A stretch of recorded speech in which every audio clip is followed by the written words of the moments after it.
ਧੰਨ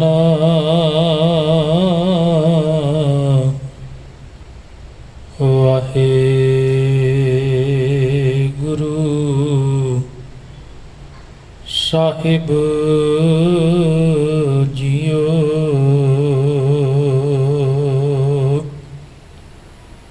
ਜੇਤਾ ਸਮੁੰਦ ਸਾਗਰ ਨੀਰ ਭਰਿਆ,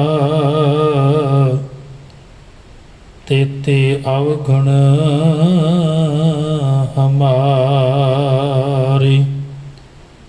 ਦਇਆ ਕਰੋ ਕਿਛ ਮਿਹਰ ਉਪਾਵੋ, ਡੁੱਬਦੇ ਪੱਥਰ ਤਾਰੇ। ਵਾਹਿਗੁਰੂ ਸਾਹਿਬ ਜੀਓ। ਕਤਕ ਕਰਮ ਕਮਾਵਣੇ, ਦੋਸ਼ ਨਾ ਕਾਹੂ ਜੋਗ। ਪਰਮੇਸ਼ਰ ਤੇ ਭੁੱਲਿਆ, ਵਿਆਪਣ ਸਭੇ ਰੋਗ। ਕਤਕ ਕਰਮ ਕਮਾਵਣੇ, ਦੋਸ਼ ਨਾ ਕਾਹੂ ਜੋਗ। ਪਰਮੇਸ਼ਰ ਤੇ ਭੁੱਲਿਆ, ਵਿਆਪਣ ਸਭੇ ਰੋਗ। ਵੇਮੁਖ ਹੋਏ ਰਾਮ ਤੇ, ਲਗਨ ਜਨਮ ਵਿਜੋਗ। ਖਿਨ ਮਹਿ ਕੌੜੇ ਹੋਏ ਗਏ, ਜਿਤੜੇ ਮਾਇਆ ਭੋਗ। ਵਿੱਚ ਨਾ ਕੋਈ ਕਰ ਸਕੈ, ਕਿਸ ਥੈ ਰੋਵਹਿ ਰੋਜ। ਕੀਤਾ ਕਿਛੂ ਨਾ ਹੋਵਈ, ਲਿਖਿਆ ਧੁਰ ਸੰਜੋਗ। ਵਡ ਭਾਗੀ ਮੇਰਾ ਪ੍ਰਭ ਮਿਲੈ, ਤਾਂ ਉਤਰਹਿ ਸਭ ਵਿਯੋਗ। ਨਾਨਕ ਕੋ ਪ੍ਰਭ ਰਾਖ ਲੇਹ, ਮੇਰੇ ਸਾਹਿਬ ਬੰਦੀ ਮੋਚ। ਕਤਕ ਹੋਵੈ ਸਾਧ ਸੰਗ, ਬਿਨ ਸਹਿ ਸਭੇ ਸੋਚ। ਕਤਕ ਹੋਵੈ ਸਾਧ ਸੰਗ, ਬਿਨ ਸਹਿ ਸਭੇ ਸੋਚ। ਵਾਹਿਗੁਰੂ ਜੀ ਕਾ ਖਾਲਸਾ, ਵਾਹਿਗੁਰੂ ਜੀ ਕੀ ਫਤਿਹ।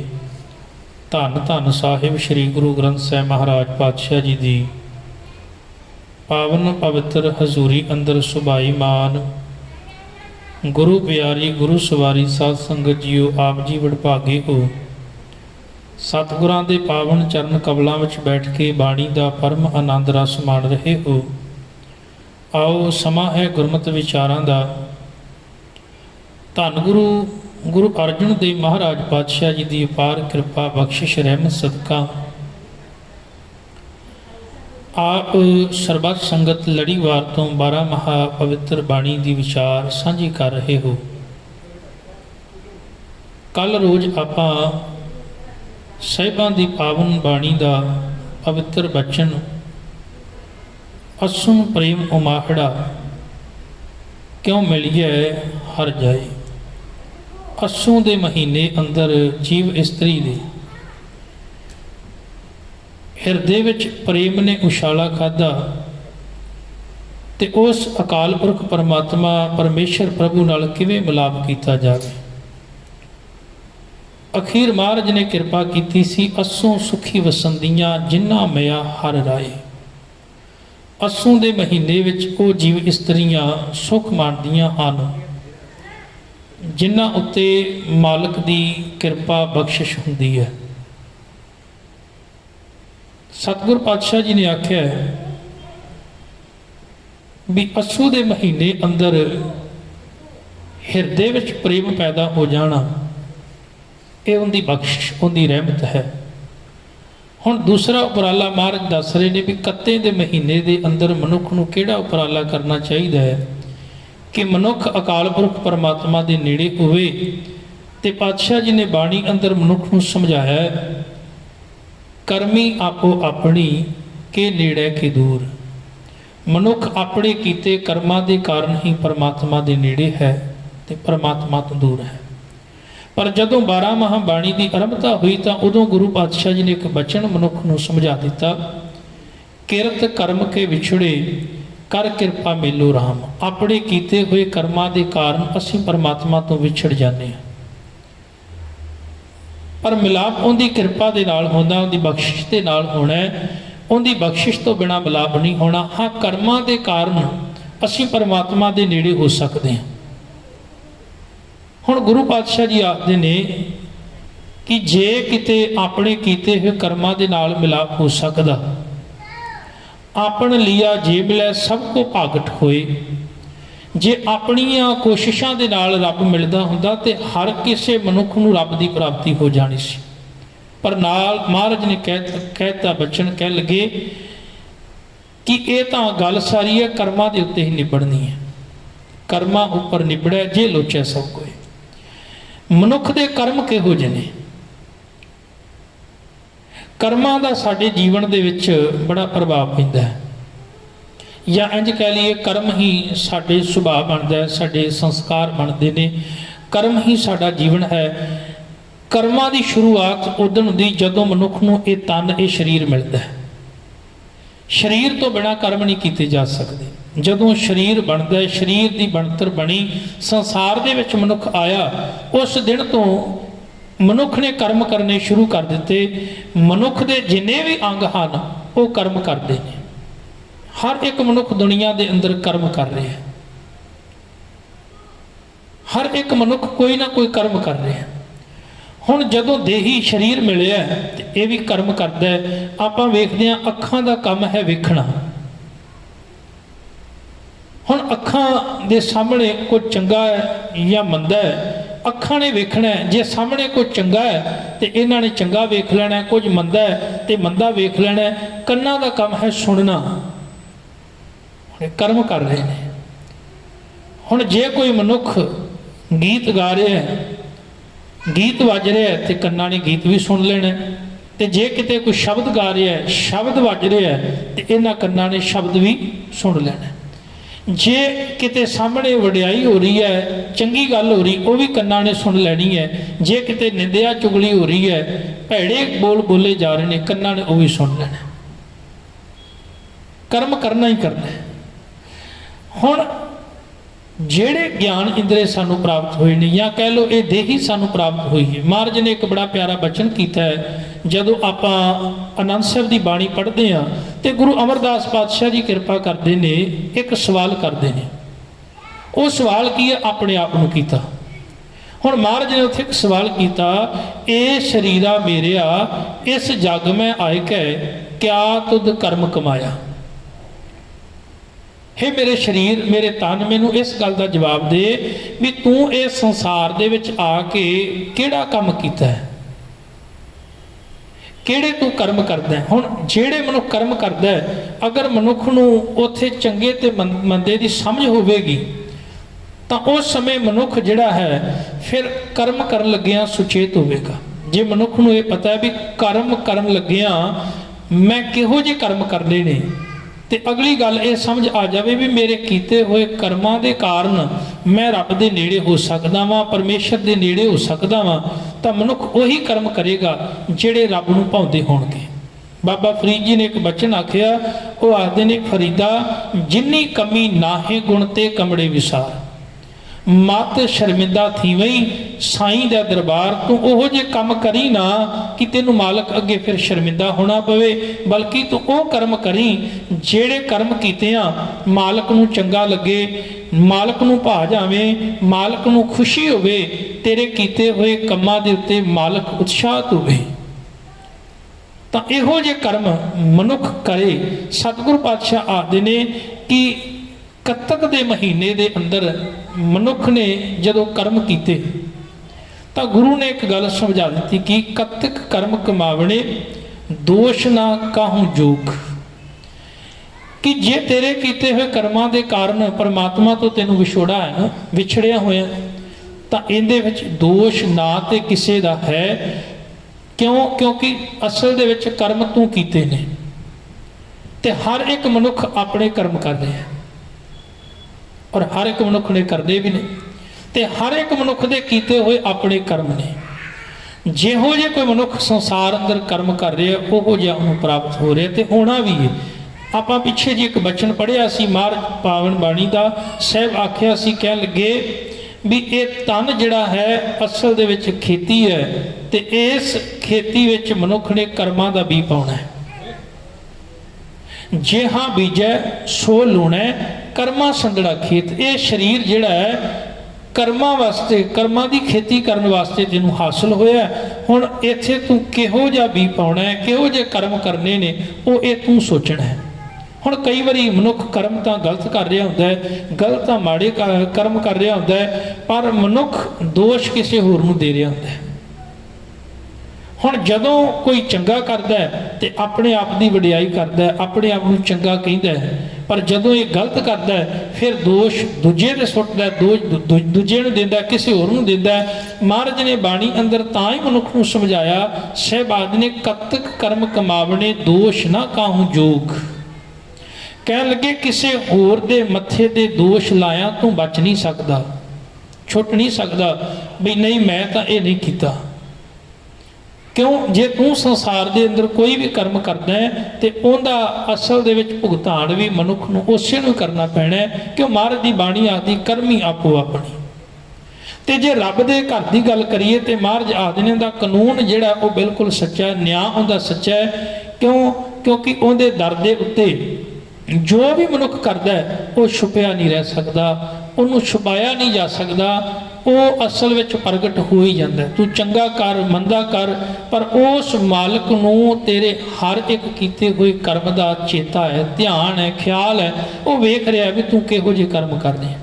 मेरे साहब तां ही बड़ी कृपा करते हैं बाणी अंदर। धन गुरु नानक देव महाराज पातशाह जी फरमाते हैं, भाई कर्मी कर्मी हुए विचार, सच्चा आप सच्चा दरबार। जिहड़े तेरे लेख आपां कहने मत्थे दे लेख, ते उन्हां लेखां दे मुताबक ही मनुख नूं संसार दे अंदर सुख अते दुख मिलदे ने। असीं कहने आ भी दुख अते सुख बंदे दे उहदे मत्थे ते लिखे हुए लेखां दे कारण मिलदे ने। पर वो लेख बने किवें? लेख बनाए किने? लेख लिखे किने? जे वो लेख रब ने लिखिआ ते वो लेख लिखिआ किवें? असल दे विच साडे कीते हुए कर्मां नूं वेख के, साडी फाइल नूं वेख के रब ने जदों वेखिआ होवेगा भी तू किहो किहो जे कर्म कीते हुए ने, उन्हां कर्मां नूं वेख के परमात्मा ने साडे मत्थे ते वो लेख लिखे, ते उन्हां लेखां दे मुताबक ही सानूं संसार दे अंदर दुख अते सुख मिलदा है। हुण गुरु पातशाह की बाणी ये सानूं स्पष्ट कर रही। साहब आखदे ने, नारायण निंदस काहे भूली गावारी। तू एवें परमात्मा नूं दे क्यों निंददी है, क्यों माड़ा कहनी, उन्होंने दोष क्यों देनी। नारायण निंदस काहे भूली गावारी, दुकृत सुकृत थारो करमरी। चंगा माड़ा तेरा कीता होया कर्म है। तू चंगा कीता तेनूं चंगा मिलिया, सुख मिलिया, तू माड़ा कीता तेनूं दुख मिलिया, इहदे विच किसी का दोष नहीं। हुण बाबा फरीद जी की जो बाणी पढ़ते हैं तो बाबा फरीद जी बड़ा प्यारा एक बचन सानूं समझाउंदे ने।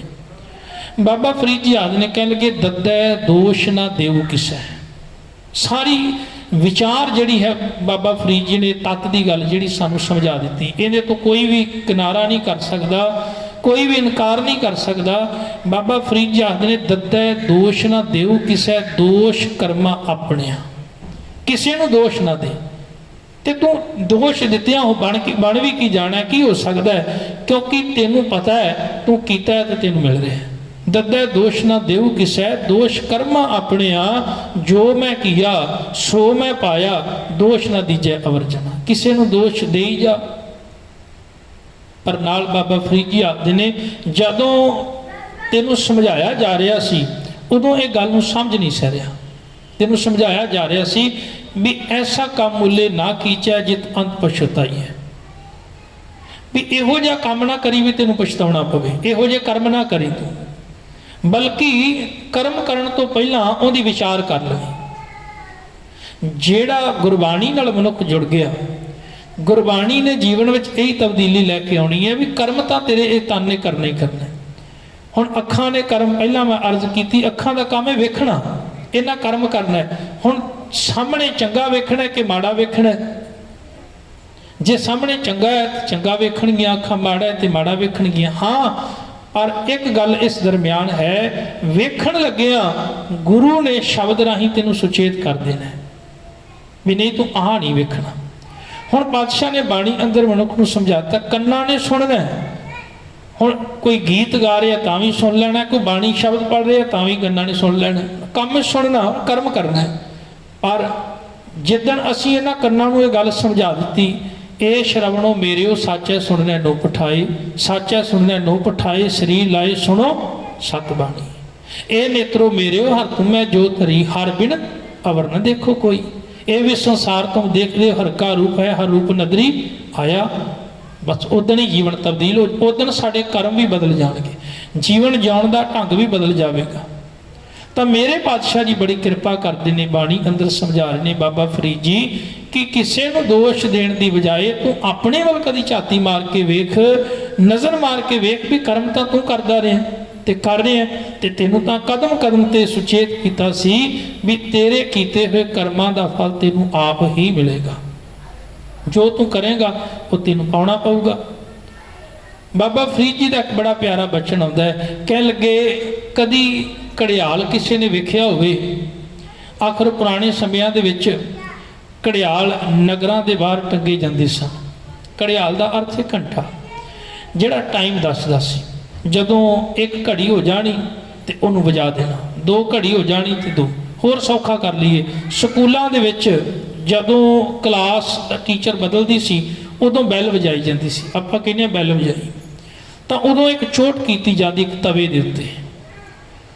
वो हुण सवा घंटे बाद या पौने 45 मिनट बाद चोट की जाती सी भी हुण दूजा टीचर आऊगा, क्लास दे विच टीचर बदलूगा, तो एक बैल वजाई जाती सी। वो फिर जिवें दूजी बैल, फिर तीजी बैल, फिर इस तरह उस समय दे नाल बाबा फरीद जी ने एक बड़ी प्यारी उदाहरण दी है। कह लगे भलिया कदी उस घड़ियाल वाल वेख जिन्हों लोग वजाउंदे ने, पर कह लगे उनका दोष की है? कह लगे दोष कुछ भी नहीं। पुछया जाए घड़ियाल नूं भी तेरा दोष की है, तेनों क्यों इन्नी कुट पैंदी, मार क्यों पैंदी है, तेनों हर घड़ी बाद हर पहर बाद तेनों मारिया जाता है, तेरा दोष की है? तो वह आखेगा मेरा दोष तो कुछ भी नहीं, फिर तेनों मार क्यों पैंदी है? बाबा फरीद जी ने उस घड़ियाल को मनुख को समझा दिता। कह लगे भलिया जे वो बेदोशा हो के मार खा रहा है तो तू अपने आप को कभी सोच के वेख, तू तो दोष कर रहे है, तू तो भैड़े कर्म कर रहे है, तेरा हल की होगा? तो बाबा फरीद जी ने आख्या, कह लगे भलिया कभी इस जिंदगी वाल नज़र मार के वेखी, कभी मार के वेखी भी तेरी हालत किसी उस घड़ियाल वर्गी तो नहीं। फरीदा दर दरवाजे जाए कै क्यों डिठो घड़ियाल, कभी वेखे ही किसी दरवाजे के बाहर टंगिया होया घड़ियाल, उहदी हालत की हुंदी है? ये निर्दोषा मारिए हम दोषा का क्या हाल। वो बेदोषा ही नहीं मार खांदा है, ते जिन्हें दोष वाकई कीते ने, गुनाह कीते ने, सच जानियो वो फिर किवें बख्शिया जा सकता है? हुण एक सवाल साडी जेहन विच आवेगा भी वाकई जे असीं इहो जिहे कर्म कर बैठे हाँ, जे वाकई असीं दोषी हाँ, तो फिर माफ़ करना गुरु नानक दे घर दी एक वडियाई है। जे कोई मनुख दोषी है तो वह जो गुरु नानक साहब के चरणों में आके बेनती करे तो उनके फिर दोष बख्शे भी जा सकते। साहब आखते ने यही तो एक फर्क है, यही तो गुरु नानक के घर की सब तो वड्डी वडियाई है। जदों असी बुद्ध धर्म को पढ़ते हैं, जैन धर्म को पढ़ते हैं, कर्म प्रधान है, वो कर्म को बड़ा मनते हैं, कर्म फिलोसफी उन्होंने का मनना यह है भी जे कोई मनुख कर्म करता है तो उन्होंने फिर अगले जन्म के विच वो फिर कर्म करने पैणगे। अगले जन्म में फिर वो कर्म बार बार वो कर्म नूं मनते हैं भी कर्म का चक्कर चल जाता है। पर जिहड़े गुरु नानक दी घर की गल है ਉਹ ਇੱਥੇ ਇਹ ਹੈ ਵੀ ਜੇ ਕੋਈ ਮਨੁੱਖ ਅੱਜ ਤੱਕ ਕਰਮ ਕਰਦਾ ਰਿਹਾ ਪਰ ਉਹਨੂੰ ਨਹੀਂ ਸੀ ਸਮਝ, ਨਹੀਂ ਸੀ ਗਿਆਨ, ਤੇ ਮਹਾਰਾਜ ਨੇ ਬਾਣੀ ਵਿੱਚ ਆਖਤਾ, ਕਹਿਣ ਲੱਗੇ ਜੈਸੇ ਬਾਲਕ ਭਾਏ ਸੁਭਾਈ ਲੱਖ ਅਪਰਾਧ ਕਮਾਵੇ। ਕੋਈ ਲੱਖਾਂ ਪਾਪ ਲੱਖਾਂ ਗੁਨਾਹ ਕਰ ਬੈਠਾ ਹੋਵੇ, ਕੋਈ ਲੱਖਾਂ ਮਾੜੇ ਕਰਮ ਕਰ ਬੈਠਾ ਹੋਵੇ, ਤੇ ਉਹ ਆਖੇ ਵੀ ਹੁਣ ਮੈਂ ਬਚਾਂ ਕਿਵੇਂ, ਕਿ ਮੈਂ ਬਚ ਸਕਦਾ ਹਾਂ? ਸਾਹਿਬ ਆਖਦੇ ਨੇ ਬਿਲਕੁਲ ਤੂੰ ਬਚ ਸਕਦਾ ਹੈ, ਪਰ ਕਦੋਂ? ਜਦੋਂ ਤੂੰ ਆਪਣੇ ਜਿੰਨੇ ਵੀ ਤੂੰ ਕੀਤੇ ਨੇ ਅੱਜ ਤੱਕ ਕਰਮ, ਅਗਰ ਉਹਨਾਂ ਤੋਂ ਤੌਬਾ ਕਰਕੇ ਅੱਗੇ ਤੋਂ ਚੰਗੇ ਕਰਮ ਕਰਨ ਦਾ ਪ੍ਰਣ ਲੈ ਲਵੇਂ, ਚੰਗੇ ਕਰਮ ਕਰਨ ਦਾ ਪ੍ਰਣ ਲੈ ਲਵੇਂ, ਫਿਰ ਕੀ ਹੋਵੇਗਾ? ਕਹਿ ਲਗੇ ਫਿਰ ਝਿੜਕ ਤਾਂ ਜ਼ਰੂਰ ਪੈਂਦੀ ਹੈ, ਪਿਤਾ ਆਪਣੇ ਪੁੱਤਰ ਨੂੰ ਝਿੜਕ ਜ਼ਰੂਰ ਦਿੰਦਾ ਹੈ, ਪਰ ਇਹਦਾ ਮਤਲਬ ਇਹ ਨਹੀਂ ਵੀ ਪਿਤਾ ਉਹਨੂੰ ਘਰੋਂ ਕੱਢ ਦਿੰਦਾ ਹੈ। ਝਿੜਕਣਾ ਹੋਰ ਕੁਛ ਹੁੰਦਾ ਹੈ, ਉਹਦੀ ਝਿੜਕ ਦੇ ਵਿੱਚ ਵੀ ਸ਼ਾਇਦ ਇੱਕ ਸਿੱਖਿਆ ਹੁੰਦੀ ਹੈ ਵੀ ਮੇਰਾ ਬੱਚਾ ਅੱਗੇ ਤੋਂ ਇਸ ਗਲਤ ਕੰਮ ਨੂੰ ਨਾ ਕਰੇ।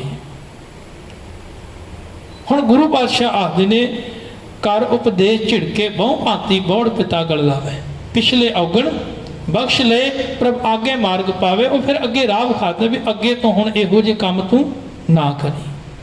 ਹੁਣ ਜਿਹੜੇ ਮਨੁੱਖ ਤੌਬਾ ਕਰ, ਇਤਿਹਾਸ ਭਰਿਆ ਪਿਆ ਹੈ ਇਹਨਾਂ ਗਾਥਾਵਾਂ ਤੋਂ, ਸੱਜਣ ਠੱਗ ਵਰਗੇ ਜਿਹੜੇ ਕਿੰਨੇ ਗੁਨਾਹ ਕਰਦੇ ਸਨ ਪਰ ਗੁਰੂ ਨਾਨਕ ਸਾਹਿਬ ਦੇ ਦਰ ਤੇ ਬਖਸ਼ੇ ਗਏ, ਭੂਮੀਏ ਚੋਰ ਵਰਗੇ ਬਖਸ਼ੇ ਗਏ, ਗੁਰੂ ਨਾਨਕ ਦੇ ਪਾਤਸ਼ਾਹ ਦਰ ਤੇ ਵਿਧੀ ਚੰਦ ਵਰਗੇ ਜਿਹੜੇ ਚੋਰੀਆਂ ਕਰਦੇ ਸਨ ਉਹ ਬਖਸ਼ੇ ਗਏ, ਇੱਕ ਮਹਾਨ ਸੂਰਮੇ ਯੋਧੇ ਬਣ ਗਏ।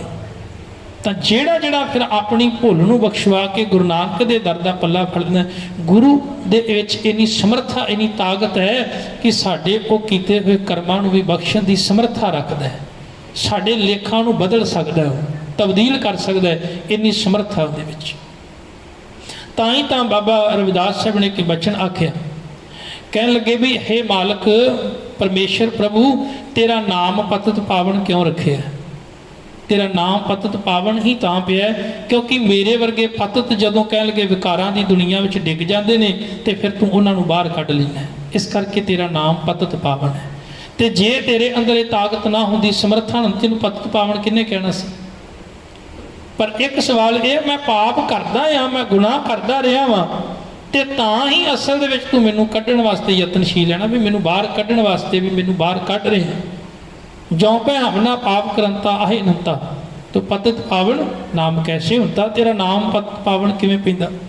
ਪਰ ਨਾਲ ਸਮੇਂ ਦੇ ਸ਼ਾਇਰ ਇਕਬਾਲ ਨੇ ਬੜੇ ਪਿਆਰੇ ਖਿਆਲ ਪੇਸ਼ ਕੀਤੇ। ਉਹ ਕਹਿਣ ਲੱਗਾ, ਆਹ ਜਿਹੜੇ ਲੋਕ ਇਹ ਮੰਨਦੇ ਨੇ, ਜਿਹੜੇ ਇਹੋ ਜਿਹਾ ਵੱਡਾ ਝੂਠ ਬੋਲਦੇ ਨੇ, ਕੁਫਰ ਤੋਲਦੇ ਨੇ ਵੀ ਅਸੀਂ ਤਾਂ ਕਦੀ ਝੂਠ ਨਹੀਂ ਬੋਲਿਆ, ਅਸੀਂ ਤੇ ਕਦੀ ਕਿਸੇ ਦਾ ਮਾੜਾ ਕੀਤਾ ਹੀ ਨਹੀਂ। ਮੈਂ ਬੜੇ ਲੋਕ ਇਹੋ ਜਿਹੇ ਵੇਖੇ ਨੇ ਜਿਹੜੇ ਦਾਅਵੇ ਕਰਨਗੇ, ਬਾਬਾ ਜੀ ਅਸੀਂ ਕਦੀ ਕਿਸੇ ਦਾ ਮਾੜਾ ਨਹੀਂ ਕੀਤਾ, ਪਤਾ ਨਹੀਂ ਸਾਡੇ ਨਾਲ ਕਿਉਂ ਮਾੜਾ ਹੋ ਜਾਂਦਾ, ਅਸੀਂ ਕਿਸੇ ਦਾ ਮਾੜਾ ਸੋਚਿਆ ਨਹੀਂ, ਕਦੀ ਮਾੜਾ ਵੇਖਿਆ ਨਹੀਂ, ਕਦੀ ਮਾੜਾ ਬੋਲਿਆ ਨਹੀਂ। ਇਹੋ ਜਿਹੇ ਵੱਡੇ ਵੱਡੇ ਝੂਠ ਤੇ ਕੁਫਰ ਬੋਲਣਗੇ। ਪਰ ਉਹ ਇਕਬਾਲ ਇੱਕ ਬੜੇ ਪਿਆਰੀ ਗੱਲ ਜਿਹੜੀ ਹੈ ਉਹ ਲਿਖਦੇ ਨੇ, ਕਹਿਣ ਲੱਗੇ, ਰੋਜ਼ੇ ਕਿਆਮਤ ਪਰ ਪੁੱਛੇਗਾ ਖੁਦਾ ਇਨ ਪਾਕ ਬੀਨੋਂ ਸੇ, ਗੁਨਾਹ ਕਿਉਂ ਨਾ ਕੀਏ, ਕਿਆ ਮੈਂ ਬਖਸ਼ੰਦ ਨਾ ਥਾ, ਤੁਸੀਂ ਕਿਉਂ ਨਾ ਕੀਤੇ ਪਾਪ, ਕਿਉਂ ਨਾ ਗੁਨਾਹ ਕੀਤੇ, ਤੁਹਾਨੂੰ ਮੇਰੇ ਤੇ ਭਰੋਸਾ ਨਹੀਂ ਸੀ ਮੈਂ ਤੁਹਾਨੂੰ ਬਖਸ਼ ਦੇਵਾਂਗਾ।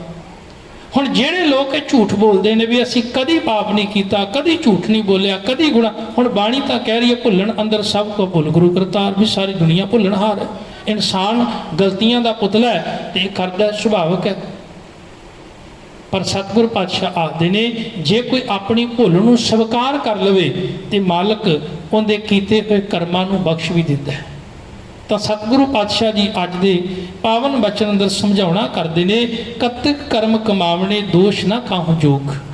ਕੱਤਕ ਦੇ ਮਹੀਨੇ ਦੇ ਅੰਦਰ ਕਹਿਣ ਲੱਗੇ, ਜੇ ਪਰਮਾਤਮਾ ਪ੍ਰਭੂ ਤੋਂ ਵਿਛੋੜਾ ਹੈ ਤਾਂ ਕਹਿਣ ਲੱਗੇ ਉਹ ਆਪਣੇ ਕੀਤੇ ਹੋਏ ਕਰਮਾਂ ਦੇ ਕਾਰਨ ਹੈ, ਇਹਦੇ ਵਿੱਚ ਕਿਸੇ ਦਾ ਦੋਸ਼ ਨਹੀਂ। ਪਰਮੇਸ਼ਰ ਤੇ ਭੁੱਲਿਆਂ ਵਿਆਪਣ ਸਭੇ ਰੋਗ, ਜਦੋਂ ਪਰਮਾਤਮਾ ਦੀ ਯਾਦ ਮਨੁੱਖ ਦੇ ਹਿਰਦੇ ਵਿੱਚੋਂ ਚਲੀ ਜਾਂਦੀ ਹੈ ਤਾਂ ਬੇਅੰਤ ਰੋਗ ਜਿਹੜੇ ਹਨ ਸਾਡੇ ਜੀਵਨ ਵਿੱਚ ਆ ਜਾਂਦੇ ਹਨ। ਮਨ ਰੋਗੀ ਹੋ ਜਾਂਦਾ ਹੈ, ਤਨ ਵੀ ਰੋਗੀ ਹੋ ਜਾਂਦਾ ਹੈ। ਪਰਮੇਸ਼ਰ ਤੇ ਭੁੱਲਿਆਂ ਵਿਆਪਣ ਸਭੇ ਰੋਗ, ਜੀਵਨ ਵਿੱਚ ਕਹਿ ਲਗੇ ਦੁੱਖ ਕਲੇਸ਼ ਆ ਜਾਂਦੇ ਹਨ। ਵੇਮੁਖ ਹੋਏ ਰਾਮ ਤੇ ਲੱਗਣ ਜਨਮ ਵਿਜੋਗ, ਜਿਹੜੇ ਪਰਮਾਤਮਾ ਪ੍ਰਭੂ ਦੀ ਯਾਦ ਤੋਂ ਆਪਣਾ ਮੂੰਹ ਮੋੜ ਲੈਂਦੇ ਨੇ, ਅਸਲ ਵਿੱਚ ਉਹ ਬੇਮੁਖ ਹਨ। ਉਹਨਾਂ ਨੂੰ ਤਾਂ ਫਿਰ ਜਨਮਾਂ ਜਨਮਾਂ ਦੇ ਵਿਛੋੜੇ ਪੈ ਜਾਂਦੇ ਨੇ, ਜਨਮਾਂ ਜਨਮਾਂ ਵਾਸਤੇ ਵਿਛੜ ਜਾਂਦੇ ਹਨ। ਖਿਨਮੈ ਕੌੜੇ ਹੋਏ ਗਏ ਜਿਤੜੇ ਮਾਇਆ ਭੋਗ, ਜਿੰਨੀਆਂ ਵੀ ਮਾਇਆ ਦੀਆਂ ਕਹਿ ਲਗੇ ਮੌਜਾਂ ਸਨ, ਜਿਹੜੀਆਂ ਇਹ ਮੰਨਦਾ ਸੀ, ਕਹਿਣ ਲੱਗੇ ਉਹ ਖਿੰਨ ਦੇ ਵਿੱਚ ਹੀ ਕੌੜੇ ਭਾਵ ਦੁਖਦਾਈ ਹੋ ਜਾਂਦੇ ਨੇ, ਦੁੱਖ ਦੇਣ ਵਾਲੇ ਹੋ ਜਾਂਦੇ ਨੇ। ਜਿਹੜੇ ਕਦੀ ਲੱਗਦੇ ਸਨ ਬੜੇ ਸੁੱਖ ਦਿੰਦੇ ਨੇ ਪਦਾਰਥ, ਉਹੀ ਫਿਰ ਸਮਾਂ ਪਾ ਕੇ ਉਹਨਾਂ ਵਿੱਚ ਕੋਈ ਸਵਾਦ ਕੋਈ ਰਸ ਨਹੀਂ ਰਹਿੰਦਾ। ਸਾਹਿਬ ਆਖਦੇ ਨੇ ਵਿੱਚ ਨਾ ਕੋਈ ਕਰ ਸਕੈ ਕਿਸ ਥੈ ਰੋਵੈ ਰੋਜ਼, ਫਿਰ ਉੱਥੇ ਕੋਈ ਵਿਚੋਲਗੀ ਨਹੀਂ ਕਰ ਸਕਦਾ ਸਿਵਾਏ ਇੱਕ ਦੇ। ਗੁਰੂ ਹੀ ਅਸਲ ਦੇ ਵਿੱਚ ਵਿਚੋਲਗੀ ਕਰ ਸਕਦਾ, ਗੁਰੂ ਹੀ ਵਿਛੜਿਆ ਹੋਇਆਂ ਨੂੰ ਮਿਲਾ ਸਕਦਾ, ਬਾਕੀ ਦੁਨੀਆ ਦਾ ਹੋਰ ਕੋਈ ਮਨੁੱਖ ਵਿਚੋਲਗੀ ਨਹੀਂ ਕਰ ਸਕਦਾ। ਵਿੱਚ ਨਾ ਕੋਈ ਕਰ ਸਕੈ ਕਿਸ ਥੈ ਰੋਵੈ ਰੋਜ਼, ਭਾਵੇਂ ਜਿਹਦੇ ਕੋਲ ਰੋਜ਼ ਮਰਜੀ ਮਨੁੱਖ ਜਾ ਕੇ ਰੋਵੇ ਕਿ ਮੈਨੂੰ ਬਚਾ ਲਓ, ਪਰ ਕੇਵਲ ਇੱਕੋ ਗੁਰੂ ਹੈ ਜਿਹੜਾ ਬਚਾਉਣ ਦੀ ਸਮਰੱਥਾ ਰੱਖਦਾ ਹੈ। ਕੀਤਾ ਕਿਛੁ ਨਾ ਹੋਵੇ ਲਿਖਿਆ ਤੁਰ ਸੰਜੋਗ, ਕਹਿਣ ਲੱਗੇ ਜਿਹੜੇ ਸੰਸਾਰ ਅੰਦਰ ਦੁਖੀ ਜੀਵ ਹਨ ਉਹਨਾਂ ਦੀ ਕੋਈ ਪੇਸ਼ ਫਿਰ ਨਹੀਂ ਜਾ ਸਕਦੀ, ਕਿਉਂਕਿ ਪਿਛਲੇ ਕੀਤੇ ਕਰਮਾਂ ਅਨੁਸਾਰ ਜੋ ਲੇਖ ਬਣੇ ਸਨ ਉਹਨਾਂ ਲੇਖਾਂ ਦੇ ਮੁਤਾਬਕ ਦੁੱਖ ਅਤੇ ਸੁੱਖ ਮਨੁੱਖ ਨੂੰ ਮਿਲਦਾ ਹੈ। ਇਹ ਸ਼ੁਰੂ ਤੋਂ ਹੀ ਇੱਕ ਰੀਤ ਚੱਲੀ ਆ ਰਹੀ ਹੈ। ਵਡਭਾਗੀ ਮੇਰਾ ਪ੍ਰਭ ਮਿਲੈ ਤਾਂ ਉਤਰੈ ਸਭ ਵਿਯੋਗ, ਚੰਗੇ ਭਾਗਾਂ ਨਾਲ ਪਰਮੇਸ਼ਰ ਮਿਲ ਜਾਵੇ ਤਾਂ ਕਹਿਣ ਲੱਗੇ ਵਿਛੋੜੇ ਤੋਂ ਪੈਦਾ ਹੋਏ ਦੁੱਖ ਵੀ ਜਿਹੜੇ ਹਨ ਉਹ ਦੂਰ ਹੋ ਜਾਂਦੇ ਹਨ। ਨਾਨਕ ਕੋ ਪ੍ਰਭ ਰਾਖ ਲੈ ਮੇਰੇ ਸਾਹਿਬ ਬੰਦੀ ਮੋਚ, ਕਿ ਨਾਨਕ ਜੀ ਇਹੀ ਬੇਨਤੀ ਕਰਦੇ ਹਨ, ਹੇ ਮਾਇਆ ਦੇ ਬੰਧਨਾਂ ਤੋਂ ਬਚਾਉਣ ਵਾਲੇ ਪ੍ਰਭੂ ਪਰਮੇਸ਼ਰ, ਮੈਨੂੰ ਵੀ ਤੂੰ ਅਸਲ ਵਿੱਚ ਮਾਇਆ ਦੇ ਮੋਹ ਵਿੱਚੋਂ ਬਚਾ ਲੈ।